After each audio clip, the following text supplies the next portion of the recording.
ಇವಾಗ ಬೀಟ್ರೂಟ್ ಹಲ್ವಾ ಮಾಡ್ತಾ ಇದ್ದೀನಿ. ಮೇಲಿಂದ ಸಿಪ್ಪೆ ತೆಗೆದು ಸ್ವಲ್ಪ ತುರ್ಕೊಂಡು ಇಟ್ಕೊಂಡು ಬಿಡೋಣ ಇದನ್ನು. ನೋಡಿ ಫ್ರೆಂಡ್, ಇವಾಗೆಲ್ಲ ತುರಿದು ಇಟ್ಕೊಂಡಿದ್ದೇನೆ. ಒಲೆ ಮೇಲೆ ಒಂದು ಪಾತ್ರೆ ಇಟ್ಕೊಳ್ಬೇಕು. ಇದಕ್ಕೆ 1 ಸ್ಪೂನ್ ತುಪ್ಪ ಹಾಕಬೇಕು. ಇವಾಗ ಈ ತುರಿದಿರೋ ಬೀಟ್ರೂಟ್ ಹಾಕಬೇಕು. ಇದು ತುಪ್ಪದಲ್ಲಿ ಸ್ವಲ್ಪ ಹುರ್ಕೋಬೇಕು.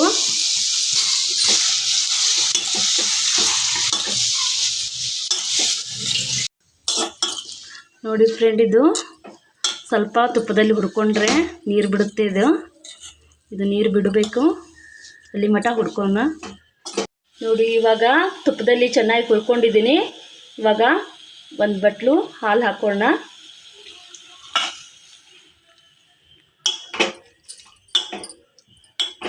ಇವಾಗ ಸ್ವಲ್ಪ ಕುದಿಸ್ಕೊಳ್ಳೋಣ.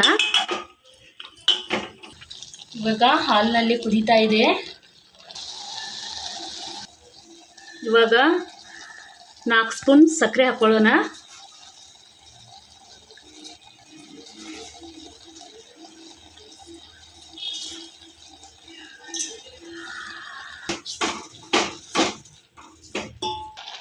ಇವಾಗ ಏಲಕ್ಕಿ ಹಾಕೋತಾ ಇದ್ದೀನಿ.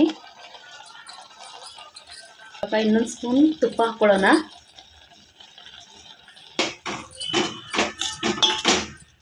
ಆಗಿದೆ ಇದು. ನೋಡಿ ಫ್ರೆಂಡ್, ಇವಾಗ ಬೀಟ್ರೂಟ್ ಹಲ್ವಾ ರೆಡಿ ಆಗಿದೆ. ಟ್ರೈ ಮಾಡಿ ನೋಡಿ ಹೇಗೆ ಬಂದಿದೆ ಅಂತ ನನಗೆ ಕಮೆಂಟ್ ಮೂಲಕ ತಿಳಿಸಿ.